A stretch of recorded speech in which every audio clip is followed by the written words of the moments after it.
This month, prominent safety researchers at two of the world's most advanced AI labs, OpenAI and Anthropic, publicly resigned and gave dire warnings on the way out.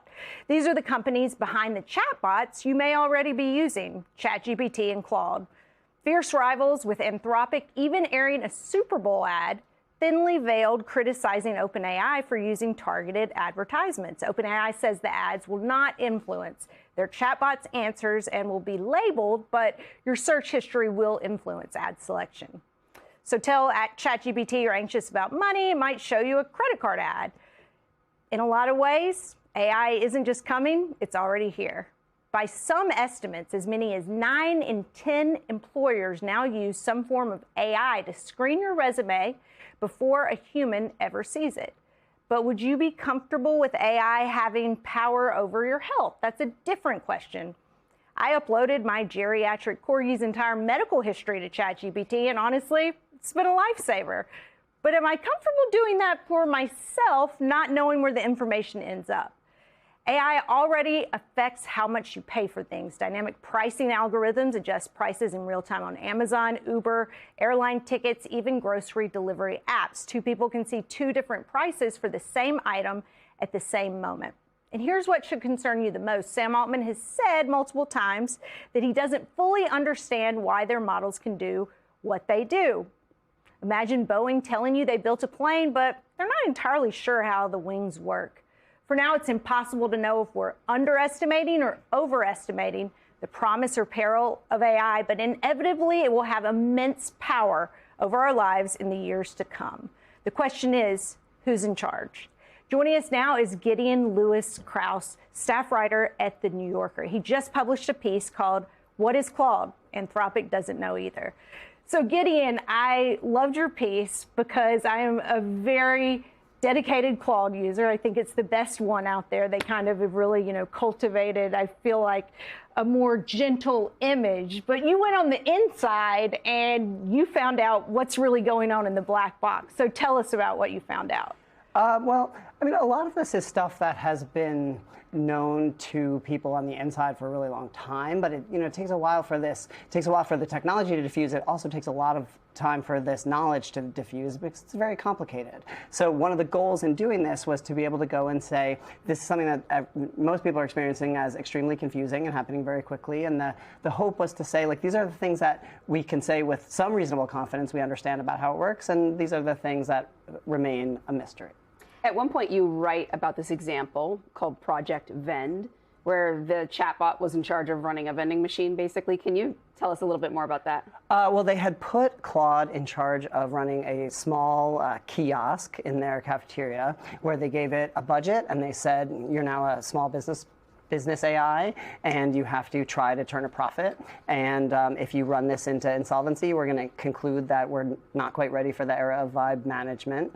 And right away, the Anthropic employees just had a great time with this. They asked it for, absurd drugs, and they asked it for medieval weaponry, and it was good about declining most of those things, but it didn't have a whole lot of business acumen. One employee offered to pay $100 for a $15 six-pack of a Scottish soft drink, and it said it would keep that in mind. It also hallucinated in-person meetings with various company management folks, including one that it claimed it had an in-person meeting at 742 Evergreen Terrace, which is the home address of Homer and Marge Simpson. Yep. So, but it got much better over time. Eventually, they layered it. They gave it a boss. The boss gave it a bit of a hard time. It said, stop accepting these bogus discount codes from the employees that are trying to confuse you.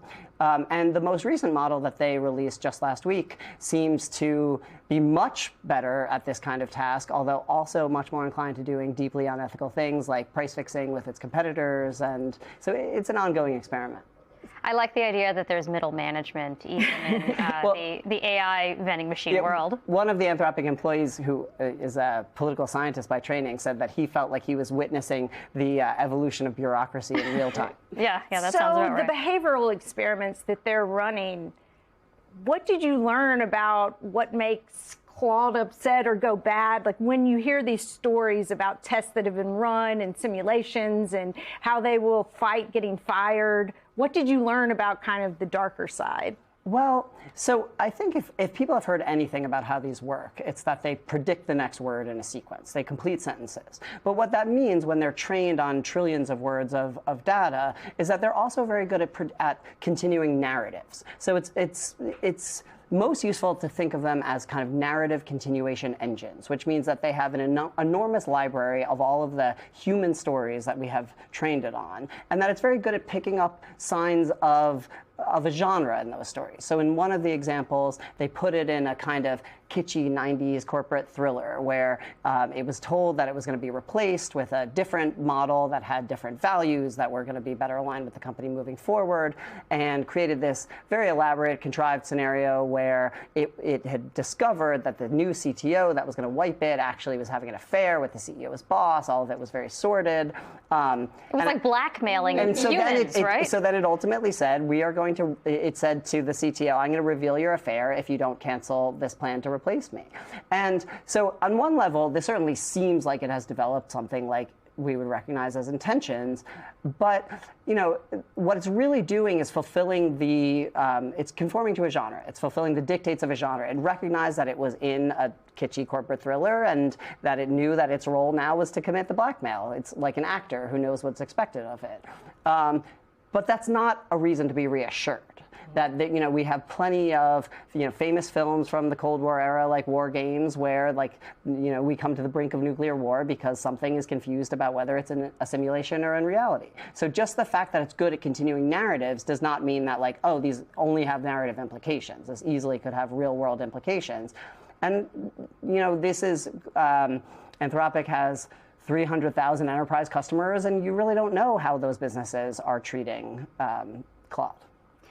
So I want to ask about, in terms of real-world implications, your thoughts on the companies behind them. So Anthropic, their value, both literally and financially, but also sort of philosophically for us. After working on this and doing this deep dive, what did you come away feeling about the direction of this industry? Well, Anthropic in particular was originally formed by a breakaway group of 7 employees who left OpenAI in the fall of 2020 because they were concerned about the direction that Sam Altman was taking OpenAI. And they wanted to found something that was going to be closer to a research institute that was going to take AI development responsibly and safely. And they really recruited on that basis. And my impression is that the employees are very, very well mission aligned and take this very seriously. But of course, there are lots of corporate and investor pressures. Once you are, most recently they were valued just a couple of days ago at $380 billion, which means that ultimately you are participating in a market where those dynamics are going to control the kinds of decisions that you can make. But what I can say confidently that the rank and file certainly does take this stuff extremely seriously. Well, they even have a philosopher on staff. They do have a wonderful philosopher on staff.